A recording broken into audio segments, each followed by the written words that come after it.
제가 이제 여한이 없어요. 구독자 100만 달성했습니다. 박수! 100만 갖고 조금 만족하기는 1000만 구독 가자! 안녕하십니까. 소중한 나 무한 행복 소나무 시간입니다. 여러분들 만나 뵙게 되어서 진심으로 반갑습니다. 부처님 당시의 일입니다. 석가모니 부처님께서 계실 때 어느 큰 성에 한 부자가 살고 있었습니다. 아주 큰 재산을 가진 부자가 살고 있었는데, 이 부자가 어느 한 여인을 만나서 결혼을 하고 아들을 낳게 됩니다. 이 아들의 이름을 우다라라고 이름을 지었다고 합니다. 우다라. 그렇게 우다라가 쑥쑥 자라서 이제 어엿한 청년이 되었을 때 아버지가 갑자기 세상을 떠나게 됩니다. 큰 재산을 유산으로 물려주고 아버지께서 세상을 떠나게 되고, 이제 우다라가 어머니를 모시고 집안을 이끄는 가장이 됩니다. 근데 이 우다라는 굉장히 불심이 깊고 또 굉장히 성품이 착하고, 그리고 세상 일에 별로 관심이 없었다고 합니다. 그래서 우다라가 문득 이런 생각을 합니다. 우리 집안은 대대로 장사를 하는 이 상업을 업으로 삼고 있는 집안인데, 이제 아버지가 세상을 떠나시고 나는 이 상업에 관심이 없고, 나는 차라리 머리를 깎고 출가해서 부처님 제자가 되겠다라는 생각을 가지게 됩니다. 그래서 어머니를 찾아가서 어머니께 이렇게 이야기를 합니다. 어머니, 저는 머리를 깎고 출가해서 출가 수행자가 되고자 합니다. 저는 머리를 깎고 부처님의 비구 제자가 되고자 합니다. 저의 출가를 허락해 주십시오 하니까 어머니가 깜짝 놀래가지고, 안 된다, 절대 안 된다. 이 집안을 이끌 사람이 너 하나밖에 없는데 네가 출가를 한다고 하면 나는 어떡하고 이 집안은 어떡하냐, 절대 안 된다라고 어머니가 만류를 합니다.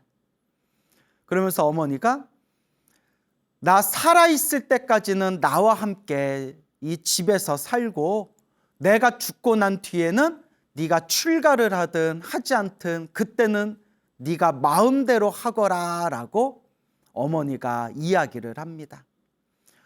아들이 너무나 머리를 깎고 출가하고 싶은데 어머니가 막 말리니까 어머니 앞에서 우다라가 이렇게 얘기합니다. 어머니, 저의 출가를 허락해 주시지 않으면 제가 확 죽어버리겠습니다 이럽니다. 그래서 이제 저도 책에서 이 내용을 보고, 아니 그래도 좀 엄마한테 말이 좀 과하다. 머리 깎아서 출가하겠다는데 출가시켜주지 않는다고. 책에서 뭐라고 나오냐면 독약을 먹고 죽든지 절벽에서 떨어져서 죽겠습니다 이렇게 얘기를 합니다. 그래서 이거 성격이 너무 극단적인데, 성격이 너무 과한데 라는 생각이 들더라고요. 생각해 보세요. 내 자식이 있는데, 아들이 있는데, 아버지, 어머니, 저 출가하겠습니다. 안 된다. 절대 안 된다. 저 출가 안 시켜주면 독약 먹고 확 죽든지 절벽에서 떨어져서 죽겠습니다. 이러면 사실 우리 입장에서도 얼마나 황당하겠어요. 뭐 그렇게까지 얘기를 하냐. 어쨌거나 이제 책에 나온 내용인데요.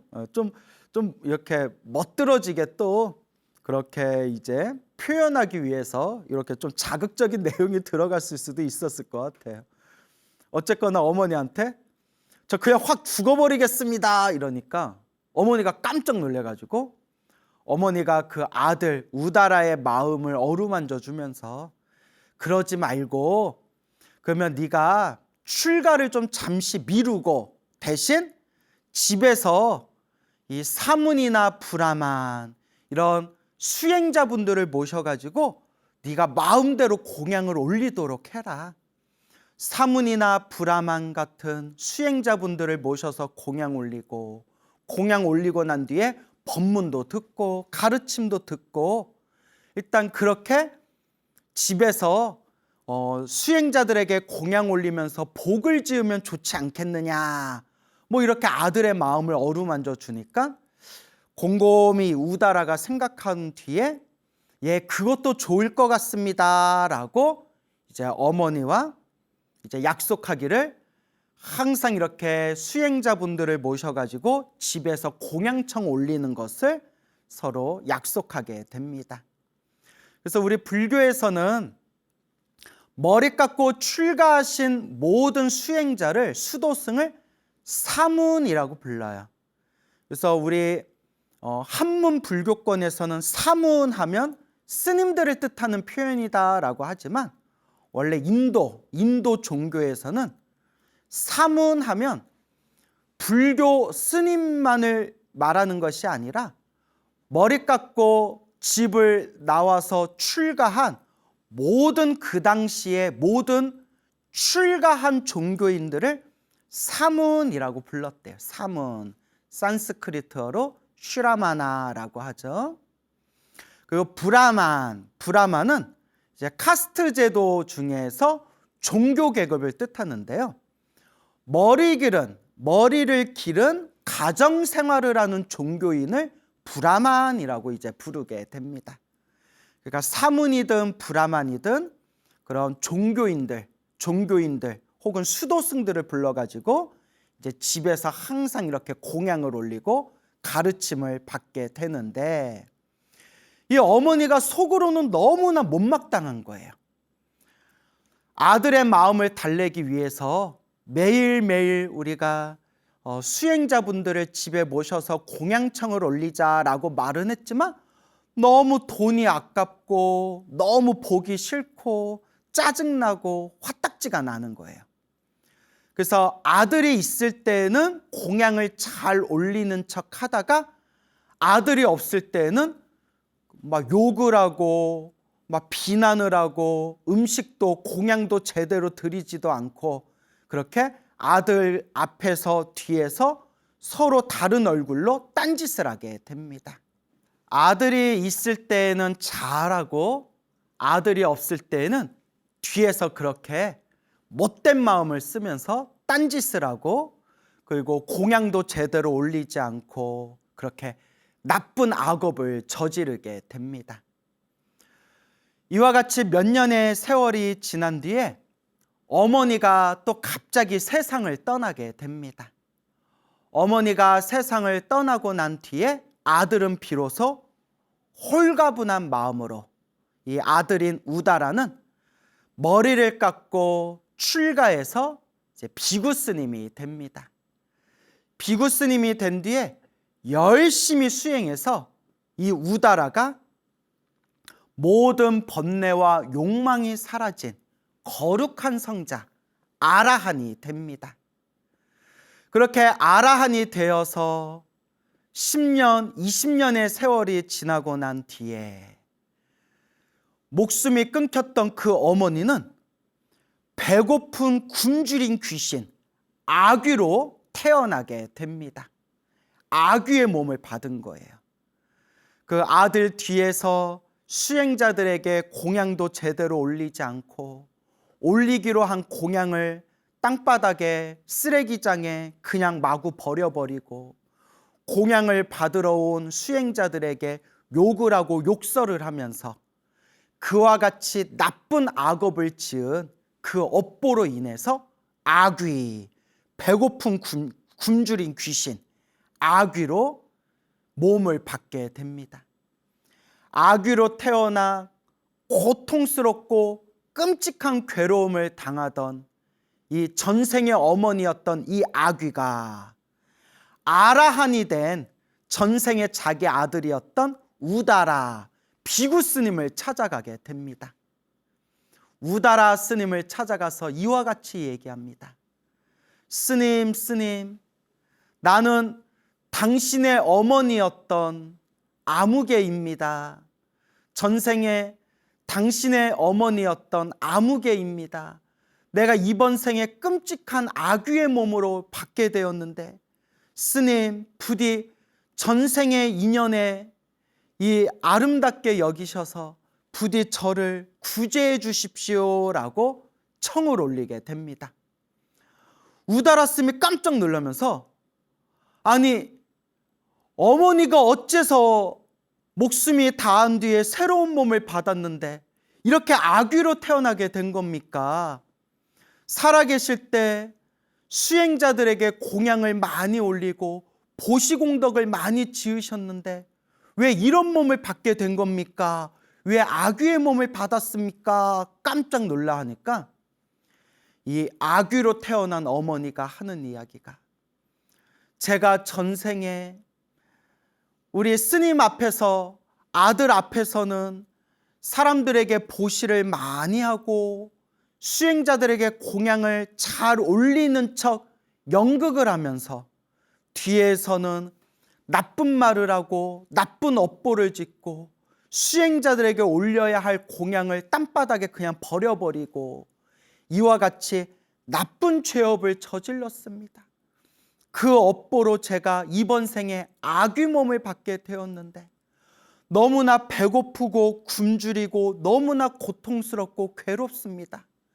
부디 저를 구제해 주십시오.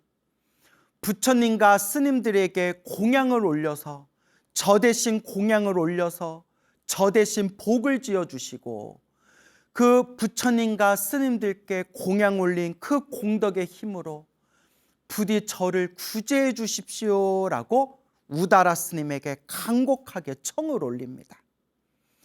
우다라 스님이 깜짝 놀래가지고 그 다음날 해가 뜬 뒤에 백방으로 열심히 화주를 모아서 시주를 모아서 모은 시주로서 부처님과 스님들을 모셔놓고 부처님과 스님들에게 돌아가신 어머니, 아귀로 태어난 어머니에게 공덕을 회양하면서 부처님과 스님들께 정성스럽게 공양을 올렸다고 합니다.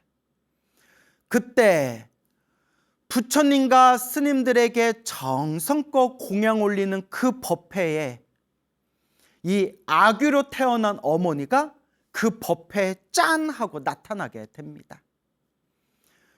아귀의 몸으로 태어난 그 어머니가 그 부처님과 스님들에게 공양 올리는 법회에 나타나서 부처님과 스님들에게 정성껏 예배를 올린 뒤에 지극한 마음으로 참회를 합니다. 부처님, 대덕 스님들이시여, 제가 전생에 인색하고 나쁜 죄업의 업보로 인해서 지금 이 고통스러운 아귀의 몸을 받았습니다. 부디 저를 구제해 주십시오. 그때 부처님께서 그 아귀를 위해서, 아귀로 태어난 그 어머니를 위해서 부처님께서 법문을 하시니 부처님의 법문을 듣고 또 부처님과 스님들에게 그 공양을 올린 뒤에 그 공양을 올린 공덕을 아귀로 태어난 어머니에게 회양한 그 선업공덕의 힘으로 아귀로 태어난 그 어머니가 그날 부처님의 법문을 듣고 숨이 딱 끊기게 됩니다. 아귀로 태어났던 어머니가 숨이 딱 끊기고 난 뒤에 다시 곧바로 새로운 몸을 받게 되었는데 새로운 몸을 받았을 때에도 아귀로 태어났답니다. 에구구구. 부처님과 스님들께 공양 올리고 부처님의 법문을 듣고 난 뒤에도 목숨이 끊겨서 새로운 몸을 받았는데 새로운 몸을 받았는데도 아귀로 태어났다고 합니다. 그만큼 업이 두꺼웠나 봐요.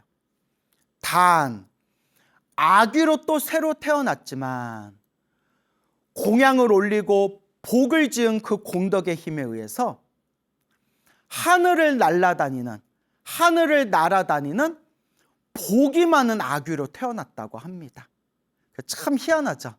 아귀로 태어났는데 똑같은 아귀지만 하늘을 자유자재로 날아다니는 복이 많은 아귀로 태어났다.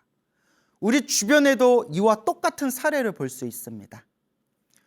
축생으로 태어났는데, 개나 고양이나 짐승과 같은 축생으로 태어났는데, 똑같은 축생이지만 복 없는 축생들은 길에서 길고양이로 살다가 얼어 죽기도 하고, 개로 태어났는데 끌려가가지고 보신탕으로 그렇게 먹히기도 하고, 그렇지만 또 똑같이 고양이나 개로 태어났는데도 복이 많은 축생은 주인을 잘 만나서 온갖 호강을 누리면서 살아가는 축생이 있듯이, 아귀로 태어나도 복 없는 아귀가 있고 이렇게 복이 많은 또 아귀가 있나 봅니다.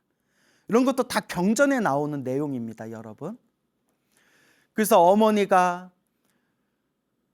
복이 많은 아귀로 태어나고 난 뒤에 우다라 스님을 찾아가서 우다라 스님에게 감사의 인사를 올리면서, 스님, 우다라 스님, 스님 덕분에 스님이 부처님과 스님들에게 저 대신 공양을 올려주시고, 그 공양을 올린 법회에 부처님께 직접 법문을 들은 공덕으로 제가 복이 많은 아귀가 되었습니다. 하지만 복이 많은 아귀가 되었다 하더라도 아귀의 몸에서 벗어나지는 못했습니다. 저를 위해서 조금만 더 공덕을 지어주셔서 제가 이 아귀 몸에서 완전히 벗어날 수 있게끔 공덕을 조금 더 닦아주십시오라고 청을 올립니다. 참 우리 우다라 스님도 엄마 잘못 만나서 고생이 많아요. 그 우다라 스님이 전생에 내 어머니였던 이 아귀가 부처님의 법문을 듣고 새로운 몸을 얻었는데, 비록 복이 많은 몸을 얻었지만 끝내 아귀에서 벗어나지는 못했구나. 그러니까 아귀는 아귀인데 복이 많은 아귀로 태어난 거예요. 이 아귀 몸에서 벗어날 수 있게끔 내가 더 공덕을 닦아야 되겠구나라고 생각을 합니다. 그래서 다시 더 열심히 시주를 모은 뒤에 부처님과 수많은 스님들에게 공양 올리고 복을 짓고 공덕을 쌓은 뒤에 다시 크게 법회를 봉행하게 됩니다. 그 법회를 봉행했을 때 다시 그 아귀로 태어난, 복 많은 그 아귀로 태어난 그 어머니가 법회에 다시 참석하게 되고, 부처님의 법문을 들은 뒤에 비로소 그 아귀 몸에서 벗어나게 되었다고 합니다. 그래서 어디에 태어났냐? 하늘세계 도리천, 하늘세계 도리천의 신으로 태어나게 되었다고 합니다. 하늘세계 도리천의 신으로 뿅 하고 태어나서 문득 내가 과거 전생에 어떤 선업을 지었기에 이번 생에 이 도리천 아름다운 하늘세계 신으로 태어났을까라고 그렇게 궁금증을 일으키면서 자기의 전생을 살펴봤다고 합니다. 그래서 경전에 보면 하늘세계 신들은 자기 전생이랑 자기가 죽은 뒤에 다음 생에 무엇으로 태어날지를 딱 알 수 있다고 합니다. 자기가 신으로 태어난, 하늘세계로 태어난 전생과 하늘세계에서 살고 난 뒤에 다음 생에 무엇으로 태어날지를 하늘세계 신들은 딱 그것까지는 알 수 있다고 합니다. 내가 전생에 무슨 복을 많이 지었기에 하늘세계 신으로 태어났을까? 자신의 전생을 딱 살펴봤더니 자기가 전생에 아귀였는데, 아귀로 태어났는데 자기가 사람이었을 때 낳았던 아들이 스님이 되어서 아라한이 되셨고, 그 아라한 스님, 자기가 사람이었을 때 낳았던 그 아들 스님, 아라한이 되신 아들 스님 우다라를 찾아가 부디 저를 구제해 주십시오 스님, 아들 스님 제발 저를 구제해 주십시오 라고 간곡하게 청을 올린 그 덕분에 이 우다라 스님이 자기를 위해서 두 번이나 부처님과 스님들께 공덕을 쌓고, 또 부처님께 공덕을 닦은 그 법회 때 부처님께 법문을 두 번 들은 공덕으로 이 아귀 몸에서 완전히 벗어나서 하늘세계 도리천의 신으로 태어나게 되었다라는 것을 꿰뚫어 보게 됩니다. 하늘세계의 신으로 태어난 이 천신이 내 저 우다라 스님이 아니었다라면, 또 우리 부처님과 저 수행하시는 스님들이 아니었다면 내가 어찌 이 아귀 몸에서 벗어날 수 있었겠는가? 내 마땅히 나를 아귀 몸에서 구제해 주신 우다라 스님과 부처님께 감사의 인사를 올려야겠다 하고, 이 하늘세계 천신이 인간세계로 넘어와서 우다라 스님을 찾아가 스님 덕분에 제가 아귀 몸에서 벗어나 도리천의 신으로 태어나게 되었습니다. 감사합니다 스님이라고 자기의 과거 전생의 아들이었던 우다라 스님에게 정성스러운 마음으로 예배 공경을 올렸고, 그리고 부처님이 계신 처소로 가서 부처님의 발 아래 엎드려 부처님을 찬탄하고 부처님을 향해서 공경하는 마음을 일으키면서 부처님께 감사하고 감사하는 마음을 일으켰다고 합니다. 그때 부처님께서 아귀의 몸에서 벗어나 하늘세계 신으로 태어난 저 천신이 부처님께 찾아와서 부처님 발 아래 절을 올리고 부처님께 감사의 마음을 일으키는 그 천신을 향해서 부처님께서 법문을 설하시니, 그때서야 비로소 부처님의 법문을 듣고 그 자리에서 수다원가, 아라한이 되는 4단계 깨달음 중에 첫 번째 깨달음, 첫 번째 성자의 깨달음, 수다원이라는 깨달음을 얻게 되었다고 합니다. 이거에 대해서 큰 스님들이 해석하기를, 아귀였을 때에도 부처님의 법문을 두 번이나 들었었지만, 아귀였을 때는 너무나 업장이 두껍고 어리석음의 힘이 강해서 부처님의 법문을 두 번이나 들었지만 깨달음을 얻지 못하다가 비로소 하늘세계 천신으로 태어나고 난 뒤에는 어리석음의 힘이 많이 약해지고 복의 힘이 강하기 때문에 맑고 투명한 마음으로 부처님의 법문을 듣자마자, 천신이었을 때 부처님의 법문을 듣자마자 수다원이라는 깨달음을 얻을 수 있었던 것이다 라고 또 해석하기도 합니다.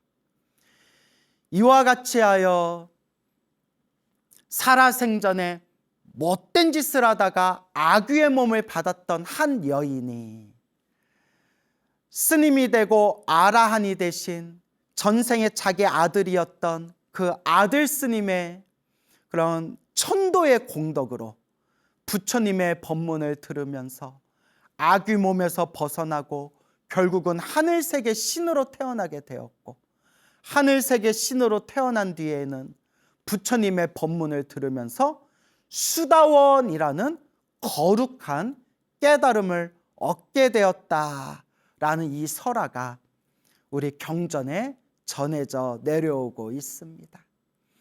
이와 같이 우리 불자들은 나쁜 업보를 짓지 않도록 노력해야 되고, 조금이라도 선업공덕을 지으려고 노력해야 됩니다.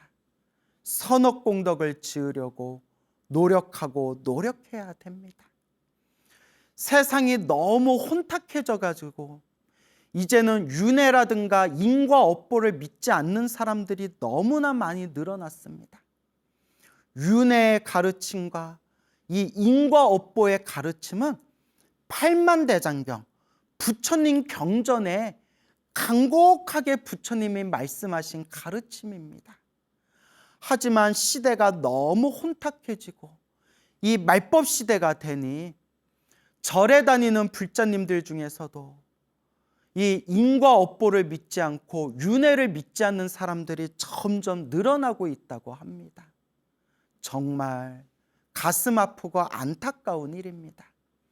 우리는 이와 같이 부처님의 말씀, 경전의 말씀을 근거로 삼아서 이 윤회의 무서움을 마음에 되새기고 인과 업보의 무서움을 마음에 되새겨야 합니다. 항상 명심하고 명심하셔야 됩니다. 부처님 당시에 있었던 일입니다. 부처님 당시에 수달이라는 이름을 가진 장자가 있었습니다. 수달장자. 한문으로는 수달이라고 번역되어 있는데 보통 우리가 수다타라고도 부릅니다. 수다타. 이 수다타, 수달장자가 기수급 고도건, 기원정사를 지었던 거사님이 바로 수다타 장자, 한자로는 수달장자가 되겠습니다. 기타 태자와 함께 힘을 모아서 부처님께 기원정사, 기수급 고도건을 지어서 부처님께 보시한 이 수달장자가 문득 이런 생각을 일으킵니다. 내가 부처님과 스님들께 수많은 공양을 올리는 것은 어려운 일이 아니다. 내가 기원정사를 지어서 부처님께 보시하고 공양 올린 것도 그것도 어려운 일이 아니다. 오히려 이 세상에 가난하고 복없고 빈궁한 사람들을 교화해서 그 가난하고 빈궁한 그 사람들이 조금이라도 복을 짓게끔 내가 권유하고 그 사람들이 복을 짓게끔 내가 이끌어주는 것, 그것이 정말 어려운 일이고 그게 정말 공덕을 짓는 일일 것이다 라는 생각을 일으키게 됩니다. 그래서 파사익 왕에게 부탁을 합니다. 왕이시여, 제가 이 전국 방방곡곡 나라 안을 돌아다니면서 사람들에게 부처님과 스님들에게 복을 지을 수 있도록 화주를 하고자 합니다. 제가 화주를 할 수 있도록 저에게 힘을 좀 보태주십시오. 허락해 주십시오. 파사의 왕이 기쁜 마음으로 흔쾌히 허락을 하고 나라의 그 관리들에게 이 수달장자가 나라 곳곳을 돌아다니면서 사람들이 복을 지을 수 있도록 화주하는 것을 옆에서 적극적으로 도와줘라 라고 왕명을 내리게 됩니다. 그래서 수달장자가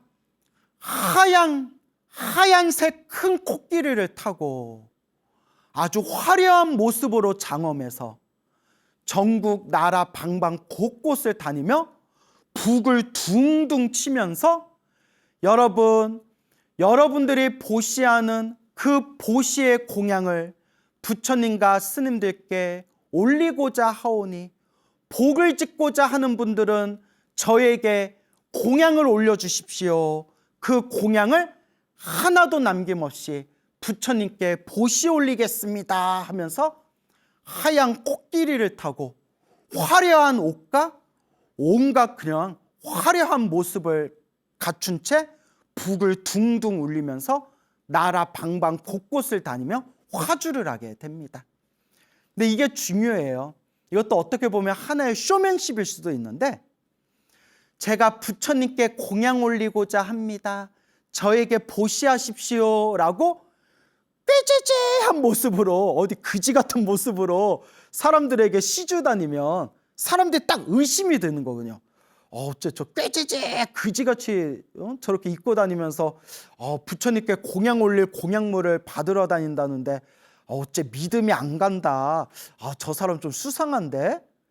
아유, 부처님께 공양 올리기 전에 네 옷이나 잘 갖춰라. 뭐 이런 식으로 사람들 마음에 의심을 일으킬 수가 있는 거예요. 그런데 하얀색 큰 코끼리, 하얀색 코끼리가 얼마나 귀해요. 정말 남들은 인생의 평생 한 번 볼 수도 없는 하얀색 코끼리를 타고, 그러니까 요새 우리말로 하면 뭐라고 표현하면 되나? 롤스로이스, 포르쉐 이런 걸 딱 타고 다니면서 화주를 하러 다닌다고 생각해 보세요. 아주 그냥 삐까번쩍한 옷을 입고 얼굴에서 막 귀티와 부티가 좌르르 흐르면서 하얀색 코끼리를 타고 아름답고 화려한 옷을 입으면서, 여러분, 내가 부처님께 공양을 올리고자 합니다. 여러분들이 저에게 공양물을 주시면 부처님께 공양 올리겠습니다 하면 사람들이 훨씬 더 믿음이 갈 수 있다는 거죠. 일종의 쇼맨십이죠.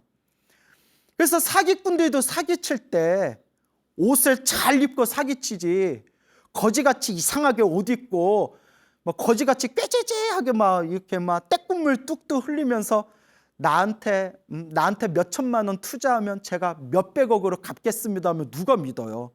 근데 막 명품차 타고 다니고 명품 옷 입고 다니고 얼굴에 부티가 번쩍번쩍거리는 사람이 나한테 투자하면 몇 배, 몇십 배로 내가 투자금을 늘려주겠습니다 하면 사람들이 그 겉모습에 휙 넘어가잖아요.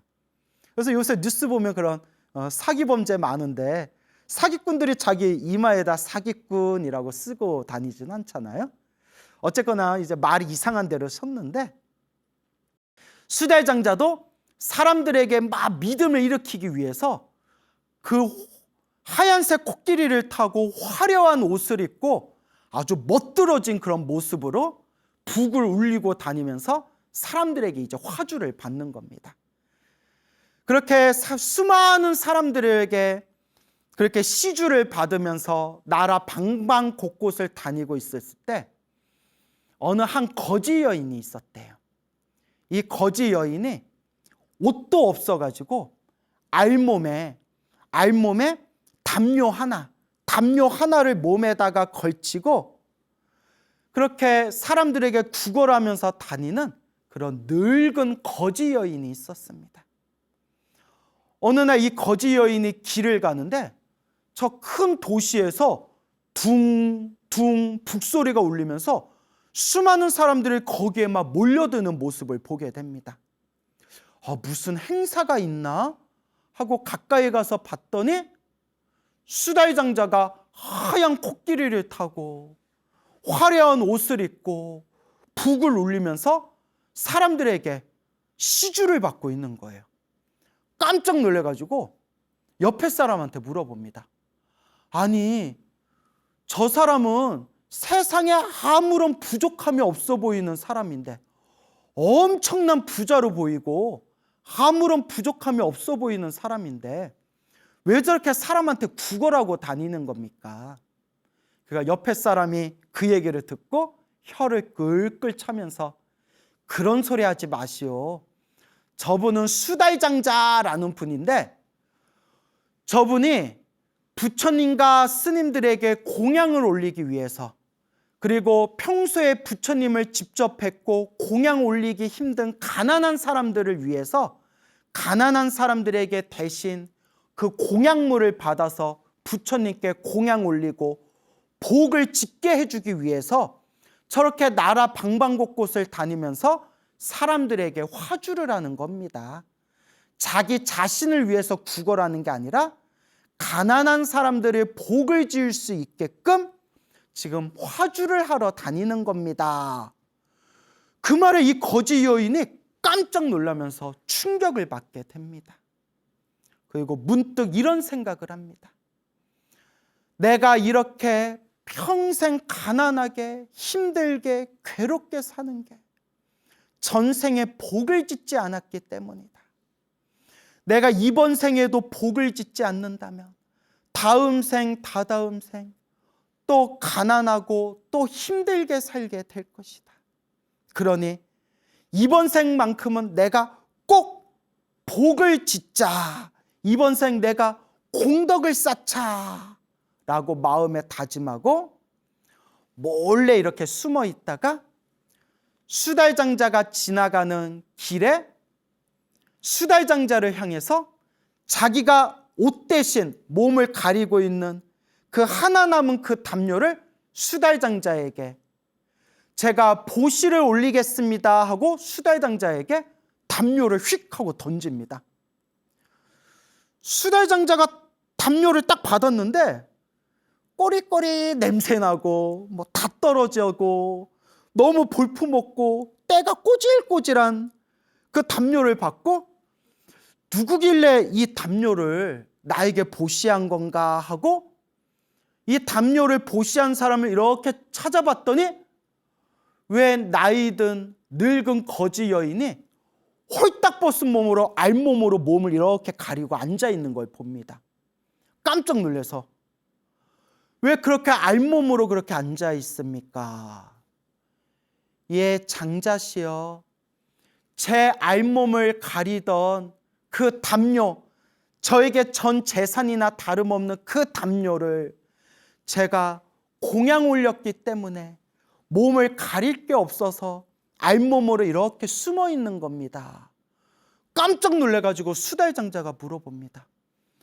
왜 이렇게까지 공양을 올린 겁니까? 몸을 가릴 옷도 없으면서 이 하나 남은 담요를 왜 공양 올린 겁니까? 장자시여, 제가 전생에 지은 복이 없어서 이번 생 이렇게 평생 가난하고 힘들고 괴롭게 살았나 봅니다. 이제 장자께서 사람들에게 모은 이 공양물을 부처님과 스님들께 대신 공양을 올려서 이와 같이 보시한 사람들이 복을 짓게끔 해주신다고 하니 제가 마지막 제게 남은 이 담요를 정성스럽고 간절한 마음으로 공양을 올린 겁니다. 부디 저의 공양을 받아주십시오. 이 말에 수달장자를 포함해서 그 자리에 있는 수많은 사람들이 다 함께 감동을 하면서 눈물을 뚝뚝 흘리는데, 하늘도 울고 땅도 울고 사람들도 울고 옆에 지나가는 개구리도 울고 눈물을 뚝뚝 흘리면서 선제로다 선제로다, 참으로 착하고 참으로 착하도다, 이 공양물을 모두 모아서 부처님과 스님들께 정성스럽게 공양 올리겠습니다. 여인이여, 대신 나의 선물을 받아주소서 하고 수달장자가 값으로 따질 수 없는 그 화려한, 그 보석이 박혀있는 그 화려한 옷을, 수달장자가 옷을 벗어서 여인에게 선물로 줬다고 합니다. 여인이 깜짝 놀라면서 내가 가진 것 없이 이 허름한 담요 하나 보시 올렸을 뿐인데 바로 이와 같이 그 이상으로 이 귀중한 보시의 공덕을 내가 지금 받게 되었구나. 그러니 다음 생에는 내가 얼마나 더 큰 복을 받겠느냐 라면서 이 거지 여인이 한없이 기뻐하다가 얼마 후에 목숨이 끊겨 세상을 떠나게 되었다고 합니다. 목숨이 끊겨 세상을 떠나게 되었을 때 그 거지 여인이 하늘세계 도리천 천신으로 태어나게 되었다고 합니다. 하늘세계 태어난 도리천 천신이 다시 인간 세상으로 내려와서 부처님 발 아래 정성스럽게 공경 예배를 올리면서 부처님께 감사하고 감사한 마음을 일으켰다고 합니다. 이와 같은 이야기가 부처님의 경전에 자세하게 불교설화로 전해지고 있습니다. 우리가 이와 같이 나쁜 업보를 짓지 않고 항상 자그마한 선업공덕이라도 꾸준히 짓도록 노력해야 됩니다.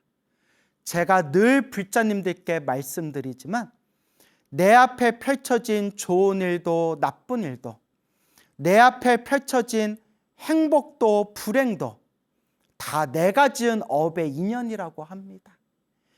힘들고 괴로울 때일수록 더 열심히 공덕을 닦도록 노력하고 노력해야 되고, 내가 하는 일이 술술 잘 되고 내가 복이 많다고 생각되어질수록 내가 이번 생에 더 열심히 복을 지어야 되겠구나라는 마음으로 공덕을 닦아나가야 됩니다. 여러분 꼭 명심하시기 바랍니다. 행복도 불행도 모두 다 내가 지은 업의 인연입니다. 오늘 들려드린 두 가지 이야기를 마음에 되새기면서 우리 불자 여러분 이번 생에 복을 많이 지으시기 바랍니다. 여러분 행복해지고 싶습니까? 행복한 삶을 창조하고 싶습니까? 복을 지으십시오. 선업을 지으십시오. 공덕을 쌓으십시오. 복과 선업과 공덕의 힘이 여러분들을 진정한 행복의 길로 이끌어 줄 것입니다. 여러분 성불하십시오.